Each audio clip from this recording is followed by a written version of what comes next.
So with his friend, based on what he knows about me, he's been selecting artists to do pieces on me, and he works with the artist without my input to decide what is going to be done or where it's going to be placed, and then I'm told what city to go to and what date to show up. And I show up, and as much as possible, we've tried to hide the result from me until it's all done, so that I'm just getting the piece, and there's no input in it from me at all. Not even, to correct anything or to question placement.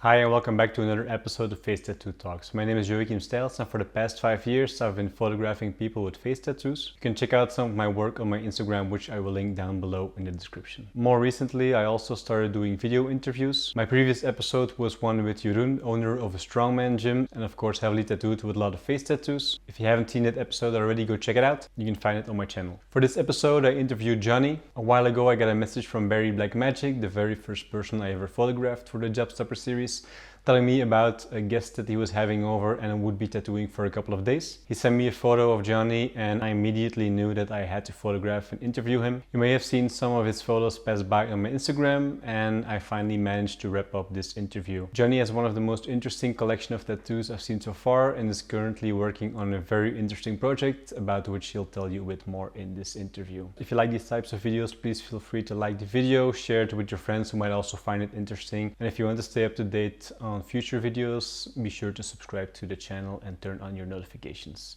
So much for the intro. I really hope you enjoyed this episode with Johnny. It took me a while to finalize it, but I sure as hell think that you will find this episode a very interesting one. Enjoy. Bye-bye. My name is Johnny. I'm from the United States and principally live in Atlanta, Georgia. Well, I'm here getting tattooed again, not shockingly. And what are you getting tattooed today?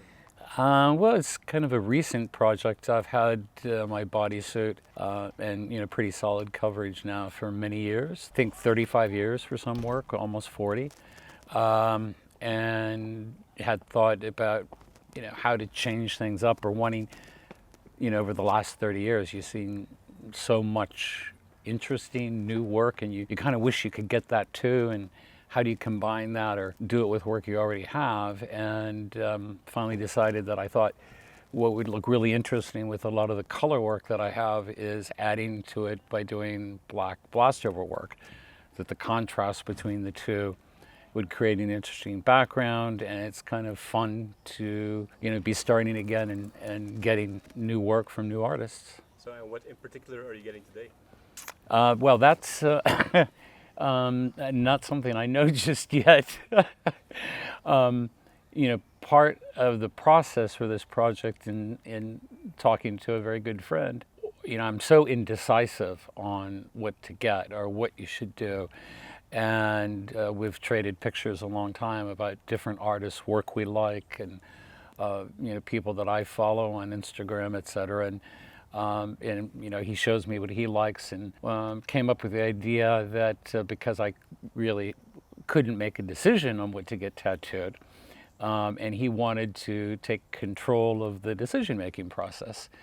So with his friend, based on what he knows about me, he's been selecting artists to do pieces on me, and he works with the artist without my input to decide what is going to be done or where it's going to be placed, and then I'm told what city to go to and what date to show up. And I show up, and as much as possible we've tried to hide the result from me until it's all done, so that I'm just getting the piece, and there's no input in it from me at all, not even to correct anything or to question placement. And I think that's an interesting way of distancing myself from the selection process and forcing me to get work that I think we have our own biases when we look at things. And I notice in even some of the stuff I have now, there's a lot of repetition, things you keep going back to. And I thought, well, if I do it myself, I'll get maybe some of the same things again. And I thought it was interesting to go outside of that comfort zone and, to have work that someone else chose, thinking, that would look good on you. And it's adding a different perspective to it and sort of an intermediary between me and the artist. And yeah, so far it's been really fun, and I've been really excited about the results. And so I'm anxious to see what we end up doing when we're done here after tomorrow. Who's tattooing you today? Barry Black Magic at Black Rain in Antwerp, Belgium. I have plenty of stops planned over the next few months. I'm getting tattooed next week in London. And after that, I think I have 4 days in LA. I got 2 days in Puerto Vallarta. I got 4 days in Dundee, Scotland. There's a couple of days in Dayton, Ohio. Then Boston, Massachusetts. And I think next January, Buenos Aires. And so for none of these appointments, you're aware of what will be tattooed? No, not at all. But it's easy on my friend because he knows, well, he can really do anything. I'm kind of open to just kind of reimagining what you can do with the body, with interesting new work and how it meshes together. Well, I've been retired for a while, but I started out working on Wall Street as a lawyer, and ultimately moved to Los Angeles for a while and worked there in the entertainment industry, and then on to Silicon Valley working with startups. Well, I think I think it just surprises people that I have, a professional background like that. Although, things have changed so much during my lifetime. I started out working in the early 80s, and back then, certainly tattooing wasn't anywhere near as popular as it is today. People just didn't see it. It was really very unusual and, sort of categorically something that if you were a professional, you would not have. And I noticed that it's much different today. I, am now aware of doctors and lawyers and engineers and tech people, and everyone's seen professional athletes. It's the level of acceptance has just changed enormously in terms of. It actually probably belies the name of your. I'm not sure they're Jobstoppers anymore. Maybe you can't get exactly the job you want, but I think there's enough open-minded people that if you want to express yourself this way, and you're halfway good at what you do, you'll probably find a place. It won't hold you back. I don't think not in the same way that it used to. I mean, I think it's great that at least some parts of the world are becoming more open-minded.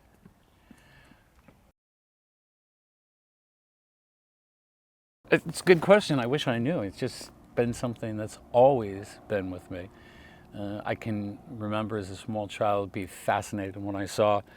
I remember first being fascinated by the stick-on tattoos you would get with bubblegum wrappers, and then I saw pictures or people that had bigger ones, and I just innately knew I wanted the bigger ones, and that fascination just followed me through life. And as soon as I, finally got up the nerve, because it was still kind of dicey to get a tattoo when I got my first one back in like 1979 or 1980.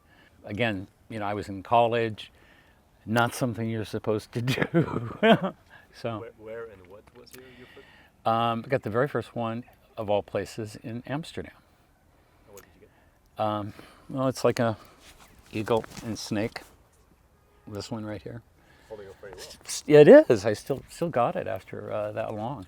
And then, what pace did you start filling up the body? And it took another couple of years before I got another one, and then another, and sort of mushroomed after about 1984, 85. And I got a lot of work between 1985 and 1990. And at what point did you start the face or the head? Not until about 2006. I sort of retired from work around 2004. So 2006 was when I started getting more visible work. It was less risky to do. I think it's a combination of, having desired it for many, many years, and, maybe just finally feeling comfortable enough with yourself that you can go ahead and do it. Because I think you do worry about what the repercussions of it would be, and how will that impact you day to day. And I've largely found out it doesn't really matter.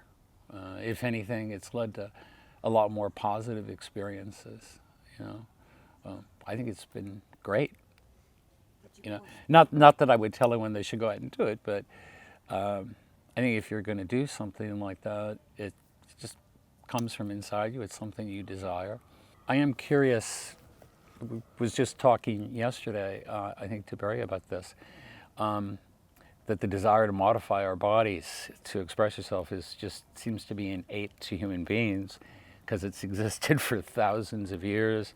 There's work on, the mummies in Egypt to the frozen guy they found in the Alps, and then all sorts of indigenous tribes. I mean, there's always been modification and decorating of bodies. And, I think it's maybe one of those weird fascinations that we humans have, and, controlling it and changing it. And, yeah, being able to, it is wrapped up in your identity. I mean, I always felt, being heavily tattooed was very empowering for me. It made me feel stronger, more confident about myself. Nothing but positives, I think. If it comes from that place because you really want it, you'll just deal with it. This is who you are. The people who are going out to get it tattooed because they think it's cool or it'll make them stylish, I mean, I think those are probably the wrong reasons. I'm kind of curious that, now I see a lot more people getting work lasered off now than you used to, which, in a general way just tells me some people don't think about it enough before they get it. I don't think I would laser anything off. It's like, well, I'd rather just cover it up with something new.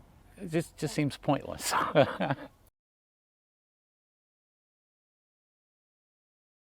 Oh, I'm actually strangely not that bad, but I probably cheated.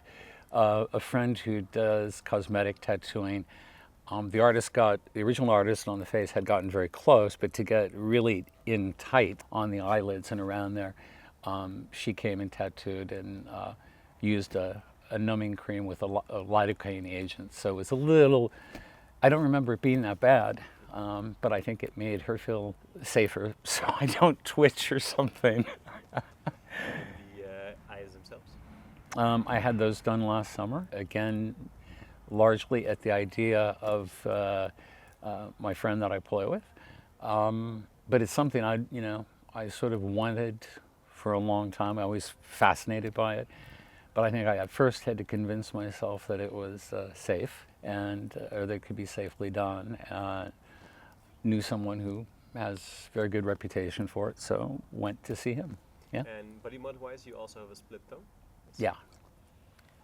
Any other things? I don't know. No, nothing, no other modifications like that. No. No. Yeah. How much people like it? Sometimes I'll have a conversation with someone and they'll say, well, isn't it tough? You probably get stopped at TSA, or people don't like it or say something. And what I found out is that I'm sure there are people that don't like it and judge me, but they stay away, which is fine with me. And the opposite is, I've told one of my friends, it's like being this heavily tattooed, every single day someone tells me I look great. I mean, it's just ridiculous how nice that is.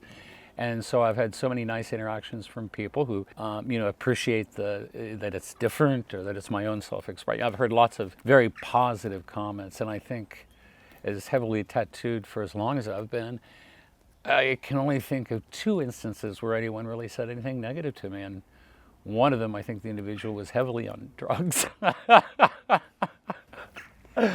So. And of course the other one was, I think, an evangelical Christian, but we know how they are.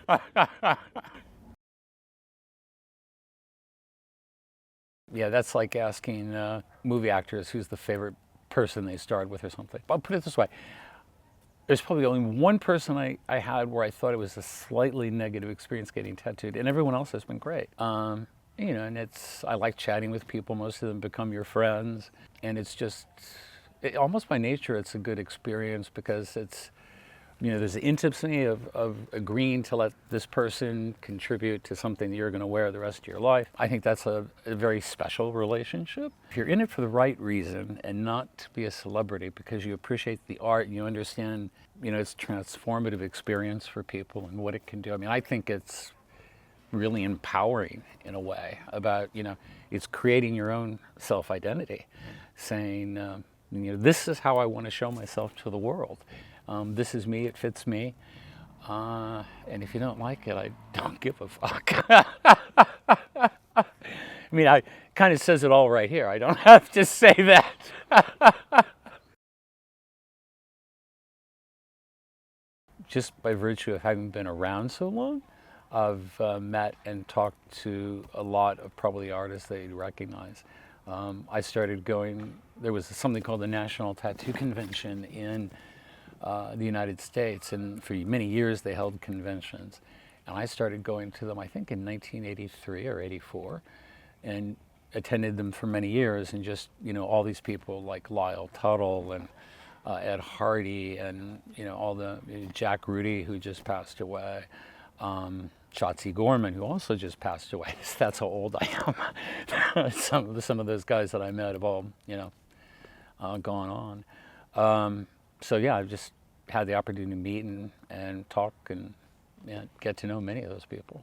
There's a lot of fascination and respect for people who can really do the art very well. And, you know, all those people contributed different things. So yeah, it was always fun to go. And, you know, I used to attend lots and lots of conventions. I think I've gotten bored of them at this point, but too much of a good thing. You know, there's a time I spent a lot of time in Tokyo, Japan, and there's a great festival in Tokyo called I'm probably butchering the name, Asakusa Festival, and it's at one of the shrines in the city. And it's very popular because all the Shinto Buddhist shrines, they bring their statuary, and it's on these beds where you have a bunch of men carrying them, but they're all dressed in the little white loincloths so you can see all their tattoos. And I don't know this for sure, but I was told, you know, of course, a lot of them are Yakuza related. And walking along the byways and stuff during this event, I noticed there was like little rooms or a sake house or something, and all these guys were sitting around. And I passed by and they could see my tattoos, and they pulled me in and sat me down, and we're just looking, and not much was exchanged verbally because I don't speak Japanese and they don't speak English. You know, it was quite clear the connection was the tattooing, and, you know, here's this gaijin foreigner, and you know, we're all giving me thumbs up approvals and smiling, and it's like, it's you know, it's interesting how it crosses cultures like that too. It reminds me of another story. When I was in Tahiti one time, and I was on the I think it was Huanahine, and on the island, and this guy sees me and immediately says, "You have to come meet Tattoo George, who's a tattoo artist that's on the island there," and, you know, took me to go see him. And it turns out this guy has all this Polynesian work, but it's only on exactly one half of his body, and the other half is completely clean. So it's a really interesting effect. And so I got pictures with him, and yeah, in Tahiti, you know, with the facial tattoos, people were, it almost seemed like they were excited to see it. It was, certainly, you know, there's some of it in their culture. It was like very welcoming. Like, you know, oh, that's really great. I guess maybe you don't see many Americans like me. But just, you know, lots of fun experiences like that, how people react to you. I think it just draws people in, because I understand people are naturally curious and they want to ask questions, or, you know, you know, you get a lot of weird and a lot of the same questions, to be honest. But most people, it's a genuine curiosity, you know, not in a negative way at all. I always find, you know, I like to talk to people if I have the time and, you know, you're in a good mood. I always find that to be a lot of positive energy. So I like that. Almost always good. Yeah, I get lots of great responses. And, sometimes, it's fascinating because children probably, they're more apt to just say what they think. And by and large, they're like fascinated and smile and look or want to touch. And yeah, kind of strange, but yeah, I get that a lot. And I get a lot of positive reactions from people just every day. I mean, even walking in the streets of Antwerp, I probably have been stopped 24 times to take pictures with people. And it's not that I'm looking to do that. Again, it goes back to it's nice when people compliment you, and they always say nice things, and then can I take a picture? It's like, well, how can you say no to that if you're in a good mood? You're sharing something with someone. And I had a couple of really sweet interactions, and there was this one woman who came up to me, and she made some very nice remarks about it, and then she said, can I take a picture with you? And she was African. She was from Tanzania. Had some nice words about her living in Antwerp and me being from the United States. And when we're taking the picture, I'm kind of gingerly, and she said, "Oh, get closer. You can hug me. Come on in." And she had a big smile, and I was smiling. And it's innumerable little encounters like that with people, and zero ugly ones. So yeah, it's made every day of my life nice when you hear people say stuff like that. I don't really have an online presence. I'm not trying to be an influencer or anything like that. I could not care less about that.